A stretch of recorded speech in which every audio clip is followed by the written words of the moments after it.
Bonjour à tous les esprits curieux.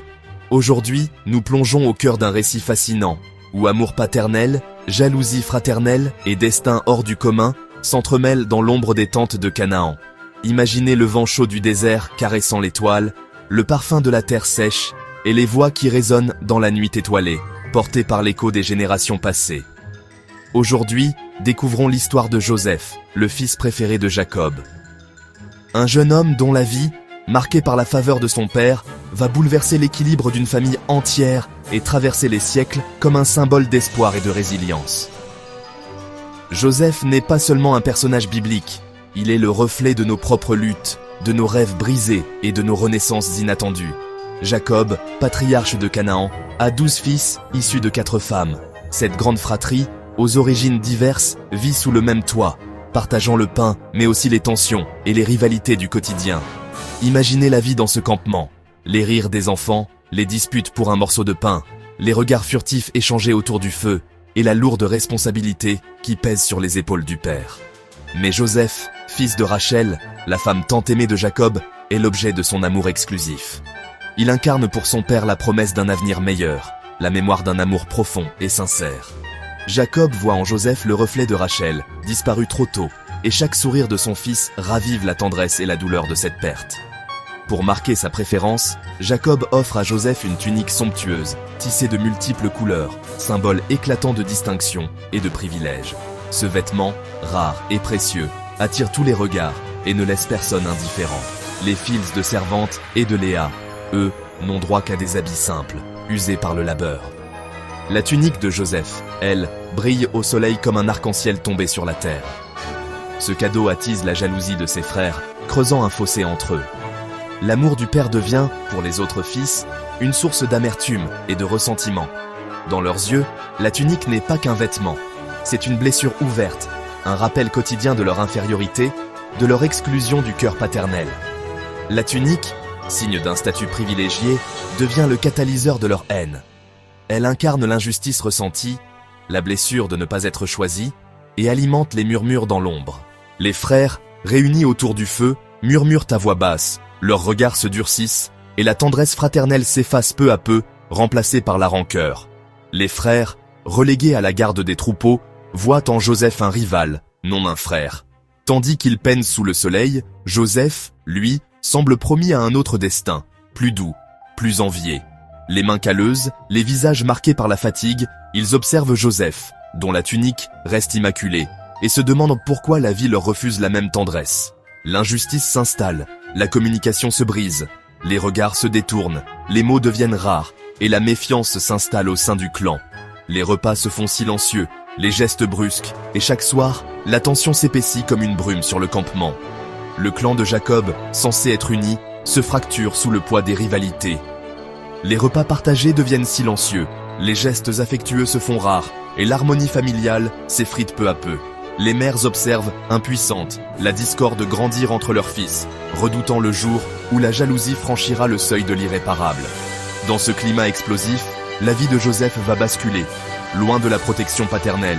Il s'apprête à affronter l'inconnu, sans savoir que son histoire marquera à jamais la mémoire de son peuple. Le crépuscule tombe sur Canaan, et Joseph, silhouette fragile sur la route, avance vers son destin, le cœur partagé entre la peur et l'espoir. Son destin, déjà marqué par la jalousie, s'apprête à prendre un tournant dramatique. Joseph, le fils préféré, va bientôt découvrir que la faveur peut être à la fois un don et une malédiction, et que le chemin vers la grandeur passe parfois par l'épreuve et la solitude. Ainsi commence le voyage de Joseph, entre lumière et ténèbres, entre l'amour d'un père et la haine de ses frères, sur la route incertaine qui mène à la légende. Si cette histoire vous touche et que vous souhaitez soutenir la chaîne, pensez à liker la vidéo et à laisser un commentaire. Même un simple savoir en commentaire suffit à montrer votre soutien et à encourager la suite de cette aventure. Restez avec nous pour découvrir la suite du destin extraordinaire de Joseph. La tunique de Joseph, éclatante de 1000 couleurs, n'était pas qu'un simple vêtement. Elle incarnait l'amour profond de Jacob pour son fils, un amour si manifeste qu'il en devenait presque douloureux pour les autres. Ce tissu, tissé de fils précieux, portait en lui le poids des espoirs d'un père, mais aussi la graine d'une discorde qui allait s'enraciner dans le cœur de ses frères. Abandonnée sur la terre battue, la tunique semble déjà annoncer la tragédie à venir, comme un présage silencieux du bouleversement qui s'apprête à frapper cette famille. Mais ce n'est pas la tunique seule qui attise la jalousie. Ce sont surtout les rêves de Joseph, étranges et lumineux, qui viennent troubler la paix fragile. Dans ses songes, Joseph se voit élevé, dominant, entouré d'une lumière presque surnaturelle. Il se tient debout, tandis que ses frères, symbolisés par des gerbes de blé ou des étoiles, s'inclinent devant lui. Ces visions, pleines d'espoir et d'ambition, nourrissent en lui une foi inébranlable en son avenir. Mais elles sont aussi le miroir de ses désirs les plus profonds, et, sans qu'il le sache, elles attisent l'amertume et la frustration de ses frères, qui se sentent rejetés, diminués, invisibles. Joseph, dans sa naïveté, partage ses rêves avec ses frères, croyant sans malice qu'ils comprendront la beauté de ses visions. Mais chaque mot qu'il prononce est comme une étincelle jetée sur un feu déjà prêt à s'embraser. Les frères, blessés dans leur orgueil, se sentent trahis par l'insouciance de Joseph. Leur colère, d'abord sourde, enfle à chaque récit, à chaque allusion à leur soumission future. L'atmosphère devient lourde, presque irrespirable, et la fraternité se fissure sous le poids de la jalousie. Même Jacob, leur père, s'interroge sur la signification de ses rêves. Il aime Joseph d'un amour profond, mais il sent poindre une inquiétude sourde. Les paroles de son fils résonnent en lui comme un écho venu d'ailleurs, un avertissement peut-être, ou la promesse d'un destin qui le dépasse. Jacob, partagé entre la fierté et la crainte, se demande si ses visions ne cachent pas un message plus grand, un mystère que seul l'avenir dévoilera. Pour ses frères, c'en est trop. L'idée que Joseph puisse un jour régner sur eux est insupportable, une humiliation qu'ils refusent d'accepter. Dans le secret de la nuit, ils se réunissent, murmurant des plans sombres, leurs voix tremblantes de colère et de peur. Leurs regards se croisent, déterminés, et une décision terrible prend forme. Il faut mettre fin au rêve de Joseph, coûte que coûte. L'occasion se présente lorsque Jacob, sans se douter de rien, envoie Joseph rejoindre ses frères au champ. Seul, confiant, le jeune homme s'avance vers eux, le cœur léger, ignorant le piège qui l'attend. Chaque pas le rapproche de son destin, chaque souffle le mène un peu plus vers l'inconnu. Reconnaissable à sa tunique éclatante, Joseph est capturé sans ménagement. La violence de l'instant le submerge. Il ne comprend pas, il supplie, mais ses frères, aveuglés par la jalousie, passent à l'acte. Les liens du sang semblent se dissoudre dans la haine, et la trahison prend le pas sur l'amour fraternel. D'abord, dans un accès de rage, ils veulent le tuer, effacer à jamais la source de leur tourment. Les voix s'élèvent, les gestes se font brusques, et l'ombre de la mort plane un instant sur Joseph. Mais au fond, certains hésitent, déchirés entre la colère et le souvenir de l'enfance partagée. Mais Ruben, l'aîné, intervient. Sa voix tremble d'émotion alors qu'il propose de jeter Joseph dans une citerne vide, espérant secrètement pouvoir le sauver plus tard. Un compromis fragile, né de la peur, du remords et d'un amour fraternel qui refuse de s'éteindre complètement. Alors qu'ils hésitent encore, une caravane de marchands ismaélites apparaît à l'horizon. Les clochettes tintent, les voix étrangères résonnent et l'air s'emplit d'une tension nouvelle. Judas, voyant une opportunité, suggère de vendre Joseph plutôt que de verser son sang. L'idée s'impose, cruelle mais pratique. Joseph deviendra l'esclave de ces étrangers, loin des regards, loin du cœur. Pour 20 pièces d'argent, Joseph est vendu comme esclave. En un instant, il passe de fils chéri à marchandise, arraché à tout ce qu'il connaît. Ses frères détournent les yeux, incapables d'affronter la détresse de Joseph, tandis que le jeune homme sent son monde s'effondrer. Pour masquer leur crime, les frères trempent sa tunique dans le sang d'un chevreau et la rapportent à Jacob. Le mensonge s'installe, lourd et poisseux, alors qu'ils espèrent ainsi effacer la vérité. Mais la culpabilité s'insinue déjà dans leur cœur, rongeant leur sommeil. Jacob, dévasté par la vue de la tunique ensanglantée, croit son fils mort. Il s'effondre, déchiré par la douleur et le chagrin, inconsolable devant la perte de son enfant bien-aimé. La maison se remplit de lamentations, et le deuil s'abat sur la famille comme une nuit sans fin. Pendant ce temps, Joseph, enchaîné, marche vers l'Égypte. Son avenir est désormais incertain, son cœur empli de peur et d'espoir mêlés. Chaque pas le mène plus loin de son enfance, plus près d'un destin qu'il ne peut encore imaginer. Arraché à son monde par la trahison de ses propres frères, Joseph entame un voyage qui changera à jamais le cours de sa vie et celui de tout un peuple. Dans la solitude du désert, il porte en lui la douleur de l'exil, mais aussi la flamme fragile de l'espérance, prêt à affronter l'inconnu, guidé par la force de ses rêves. Arraché à sa terre natale, Joseph foule pour la première fois le sol d'Égypte, le cœur lourd et l'esprit assombri par l'incertitude. Les cris du marché aux esclaves résonnent autour de lui, tandis que les acheteurs examinent les captifs comme de simples marchandises. C'est Potiphar, un officier influent du pharaon, qui l'acquiert, intrigué par la dignité silencieuse du jeune hébreu. Dès ses premiers jours dans la maison de Potiphar, Joseph se distingue par son intelligence, sa rigueur et son honnêteté. Malgré sa condition d'esclave, il fait preuve d'une loyauté sans faille et d'une efficacité remarquable. Peu à peu, il gagne la confiance de son maître, qui lui confie la gestion de toute sa maison, des récoltes aux finances, des serviteurs aux festins. Mais dans l'ombre des colonnes du palais, un autre danger guette. La femme de Potiphar, fascinée par la beauté et la prestance de Joseph, nourrit pour lui un désir interdit. Jour après jour, elle tente de le séduire, usant de paroles flatteuses et de regards insistants. Joseph, fidèle à ses principes et à son Dieu, repousse fermement ses avances. Il lutte intérieurement, partagé entre la peur des conséquences et la force de ses convictions. Sa droiture, pourtant, ne fait qu'attiser la frustration de la femme de Potiphar. Un jour, humiliée par un ultime refus, elle crie à l'injustice et accuse Joseph d'avoir tenté de la VIOLER. Les serviteurs accourent, la rumeur enfle et la colère de Potiphar éclate comme un orage. Sans possibilité de se défendre, Joseph est arraché à la lumière des palais et jeté dans les ténèbres d'une prison égyptienne. Potiphar, blessé dans son orgueil, ne veut rien entendre. La justice des puissants est implacable. Dans la solitude glaciale de sa cellule, Joseph sent le poids de la trahison et de l'injustice. Tout ce qu'il avait reconstruit s'effondre en un instant. Pourtant, il refuse de céder au désespoir. Sa droiture, qui lui a coûté sa liberté, devient sa force. Même enchaîné, il garde la tête haute, animé par une foi inébranlable. Dans l'adversité la plus profonde, Joseph puise en lui une force nouvelle. Il médite, il prie, il espère, convaincu que son destin ne s'arrête pas là.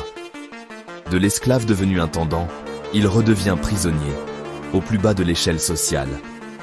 Mais dans l'obscurité, il garde la mémoire de ses rêves et la certitude d'un avenir meilleur. Car pour Joseph, chaque épreuve n'est qu'un prélude à une nouvelle étape. Son histoire, loin d'être terminée, ne fait que commencer. Dans l'obscurité glaciale de la prison, Joseph endure l'injustice avec une force tranquille. Malgré les chaînes et la solitude, il ne laisse pas l'amertume envahir son cœur. Il se distingue par sa fiabilité et son sens de l'organisation, prenant soin de chaque détail, même dans l'adversité. Peu à peu, il gagne la confiance du chef de la prison, qui perçoit en lui une sagesse et une intégrité rares. Le chef lui confie alors la gestion des détenus, et Joseph devient un repère pour ses compagnons d'infortune. Un jour, 2 hauts fonctionnaires du pharaon, les chansons et le panetier, sont jetés en prison, leurs visages marqués par l'angoisse et l'incompréhension. La nuit venue, ils font des rêves troublants, qui les laissent bouleversés et sans réponse. Joseph, attentif à leur détresse, s'approche humblement. Il leur rappelle que seul Dieu peut interpréter les songes et propose de les écouter avec compassion. Après avoir entendu leur récit, Joseph, inspiré par Dieu, prédit la libération prochaine de les chansons et la mort du panetier, des prophéties qui se réalisent exactement comme il l'a annoncé, suscitant stupeur et respect parmi les détenus. Avant son départ, Joseph supplie les chansons de plaider sa cause auprès du pharaon, espérant enfin retrouver la liberté. Mais, une fois libre, les chansons oublient sa promesse. 2 longues années s'écoulent dans l'ombre de la prison, jusqu'au jour où le pharaon lui-même est tourmenté par des rêves mystérieux et incompréhensibles. Soudain, les chansons se souvient de Joseph, l'homme capable de percer les mystères des songes, et en parle au pharaon avec empressement. Le destin de Joseph s'apprête à basculer une nouvelle fois, alors que la lumière de l'aube perce enfin les ténèbres de sa captivité. Dans la lumière dorée du palais, Joseph, encore marqué par les années de captivité, est conduit devant le pharaon. Le silence est lourd, chaque regard posé sur lui. Le souverain, tourmenté par des rêves mystérieux, attend une réponse que nul n'a su lui donner. Joseph, inspiré par sa foi, révèle la vérité. 7 années d'abondance viendront, suivies de 7 années de famine dévastatrice. L'annonce glace l'assemblée, mais une lueur d'espoir naît dans le regard du pharaon. Avec sagesse, Joseph propose un plan audacieux. Stocker les récoltes durant les années fastes, bâtir des réserves dans chaque ville et organiser la distribution pour survivre à la famine. Son assurance impressionne la cour. Émerveillé par tant de clairvoyance, le pharaon confie à Joseph le destin de l'Égypte. Il le nomme vice-roi, lui remet l'anneau royal et lui accorde autorité sur tout le pays. À seulement 30 ans, Joseph passe de l'ombre de la prison à la lumière du pouvoir. Son parcours, marqué par la souffrance et la persévérance, inspire respect et admiration.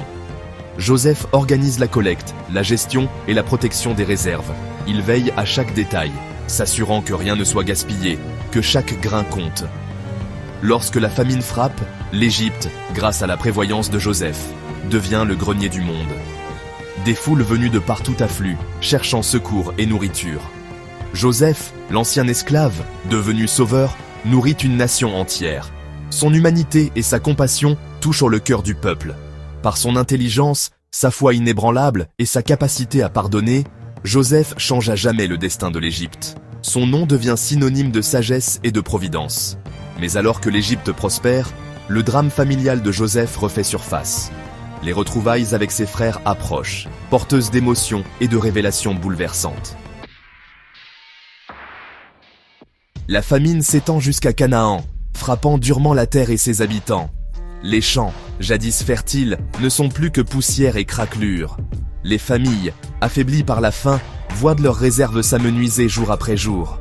Les enfants pleurent, les mères cherchent désespérément de quoi nourrir les leurs, et les anciens se souviennent d'un temps plus clément. L'espoir, lui, s'effrite sous le poids de la sécheresse et du désespoir. Face à cette détresse, Jacob, le patriarche, prend une décision déchirante. Il rassemble ses fils, leur confie la lourde tâche de partir en Égypte, là où, dit-on, le blé abonde encore. Le voyage s'annonce long, périlleux, semé d'incertitudes. Mais l'enjeu est vital. La survie de toute la famille dépend de leur réussite. Les adieux sont empreints d'inquiétude et d'espoir mêlés. Chaque pas vers l'inconnu résonne comme une prière silencieuse. Après des jours de marche, les frères arrivent enfin en Égypte. Éblouis par la splendeur du palais, intimidés par la puissance des lieux, ils se prosternent devant un haut dignitaire. Ils ignorent que cet homme, drapé dans la richesse et l'autorité, n'est autre que Joseph, leur frère perdu, celui qu'ils ont jadis trahi et vendu. L'émotion de Joseph est contenue derrière un masque d'impassibilité, mais son cœur bat à tout rompre. Joseph, désormais puissant et méconnaissable, décide de mettre ses frères à l'épreuve. Il les interroge durement, exigeant qu'ils reviennent avec Benjamin, le plus jeune, resté auprès de leur père.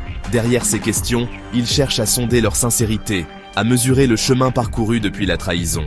Les frères, déconcertés, acceptent à contre-cœur, conscients que leur sort dépend de la volonté de cet homme mystérieux. Après de nombreux allers-retours, la tension atteint son paroxysme. Benjamin, innocent, est soudain accusé de vol. Les gardes l'entourent, les frères s'insurgent, la peur et l'injustice se lisent sur leurs visages. Le spectre de la perte plane à nouveau sur la famille, ravivant la douleur d'un passé qu'ils espéraient révolu. Judas, autrefois complice de la trahison, se jette aux pieds de Joseph. Sa voix tremble, ses mots sont chargés de remords et de désespoir. Il supplie le dignitaire de prendre sa propre vie en échange de celle de Benjamin. Ce geste, empreint de sacrifice et d'amour fraternel, révèle le profond changement du cœur des frères. Ils ne sont plus les mêmes hommes qu'autrefois. La culpabilité les a transformés, la fraternité les unit à nouveau. Bouleversé par la sincérité et le repentir de ses frères, Joseph sent ses défenses s'effondrer. L'émotion le submerge. Il ne peut plus cacher son identité. Dans un souffle, il révèle la vérité. « Je suis Joseph, votre frère. » Le choc est immense. Les frères restent sans voix, partagés entre la honte, la peur et l'incrédulité. Les frères, accablés de honte, redoutent la vengeance de Joseph. Mais il les rassure. Sa voix douce apaise leurs craintes. Il leur offre des paroles de réconfort, leur expliquant que tout ce qui est arrivé a servi un dessein plus grand. La colère et la rancœur laissent place à la compassion et à la paix. Dans un élan de tendresse, Joseph pardonne sincèrement à ses frères. Il voit dans son parcours douloureux la main de Dieu, qui a transformé la souffrance en salut pour tous. Les larmes coulent, les cœurs se libèrent, la famille se retrouve enfin. Joseph fait venir toute sa famille en Égypte, leur offrant refuge, nourriture et sécurité. Les retrouvailles sont bouleversantes. Jacob, le père, retrouve son fils qu'il croyait mort. La joie, mêlée de gratitude, envahit la famille. Grâce à Joseph, la lignée de Jacob est sauvée de la famine et peut espérer un avenir meilleur. Le cycle de la trahison et de la douleur se brise enfin. À la place, la force du pardon et la renaissance des liens familiaux s'imposent. Les blessures du passé se referment, laissant place à une fraternité renouvelée. Joseph, victime hier, devient le sauveur de sa famille. Il guide les siens à travers les rues d'Égypte, veillant sur chacun avec bienveillance. Sa force, sa sagesse et sa capacité à pardonner ouvrent la voie à un avenir de paix et de prospérité. L'histoire de Joseph s'achève sur la réconciliation, la confiance retrouvée et l'amour fraternel restauré. Les sourires remplacent les larmes, la joie efface les regrets. Le pardon triomphe sur la vengeance, offrant à chacun la possibilité d'un nouveau départ. L'histoire de Joseph prouve que la miséricorde, plus forte que la douleur, peut traverser les épreuves du temps et transformer les cœurs à jamais. L'histoire de Joseph, telle qu'elle est racontée dans la Genèse, a traversé les siècles comme un fleuve puissant, franchissant les frontières, les langues et les civilisations. Elle a inspiré d'innombrables interprétations, traditions et œuvres d'art, touchant le cœur de millions de personnes à travers le monde. À chaque époque, chaque culture, Joseph devient un miroir dans lequel se reflètent les espoirs, les peurs et les aspirations humaines. Son parcours, fait de trahison, de rêves et de rédemption, suscite l'admiration, la compassion, mais aussi la réflexion sur la condition humaine. Dans la tradition juive, Joseph est bien plus qu'un simple personnage biblique. Il incarne la résilience, la sagesse et la fidélité à ses valeurs. Chaque année, lors de la lecture de la paracha de Vaïechef, les familles juives se rassemblent, parfois à la lueur des bougies, pour redécouvrir son histoire. Les rabbins, dans leurs commentaires, soulignent la force intérieure de Joseph, sa capacité à résister à la tentation, à l'injustice et à rester digne même dans l'adversité la plus profonde. Rachi, l'un des plus grands commentateurs, insiste sur la pureté morale de Joseph face à la femme de Potiphar, et sur sa foi inébranlable malgré l'exil et la prison. Pour beaucoup, Joseph devient un modèle à suivre, un guide silencieux dans les moments de doute ou de souffrance. Dans l'islam, l'histoire de Joseph, ou Youssouf, occupe une place centrale et profondément émotive. La sourate Youssouf, récitée avec solennité, est considérée comme la plus belle des histoires du Coran, un chef-d'œuvre de narration divine. Les exégètes musulmans y voient un exemple éclatant de patience face à l'épreuve, de pardon envers ceux qui nous ont blessés, et de confiance absolue en la sagesse de Dieu. Dans les souks animés du Maroc ou d'Égypte, les conteurs traditionnels captivent leur auditoire en relatant la vie de Youssouf, insistant sur la beauté de son pardon, la profondeur de sa tristesse lorsqu'il est séparé de son père, et la grandeur de son âme lorsqu'il retrouve ses frères. Les auditeurs, jeunes et vieux, sont souvent émus aux larmes par la tendresse et la noblesse de ce prophète. Pour les chrétiens, Joseph est souvent perçu comme une préfiguration du Christ, une figure de l'innocent trahi, vendu par ses proches, mais finalement élevé à une position de salut pour son peuple. Les pères de l'Église, tels que saint Augustin ou saint Jean Chrysostome, ont vu dans son parcours une allégorie puissante de la rédemption, du pardon et de la providence divine. Dans les églises, les vitraux colorés racontent en images la souffrance, la foi et la grandeur d'âme de Joseph, tandis que les livres de prières illustrés invitent à la méditation sur sa vie.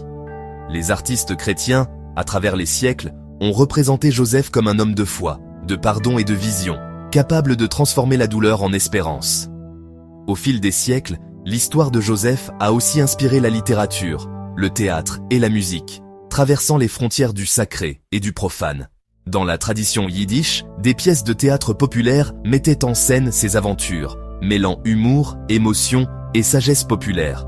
Sur les scènes du monde entier, la comédie musicale Joseph and the Amazing Technicolor Dreamcoat a fait vibrer des millions de spectateurs, petits et grands, grâce à ses chansons entraînantes et à sa réinterprétation moderne du mythe.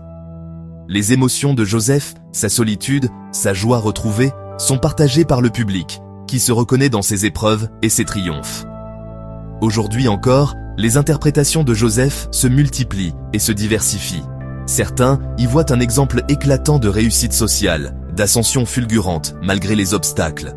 D'autres s'intéressent à la dimension psychologique de son histoire, la jalousie fraternelle, la réconciliation familiale, la gestion du pouvoir et du pardon.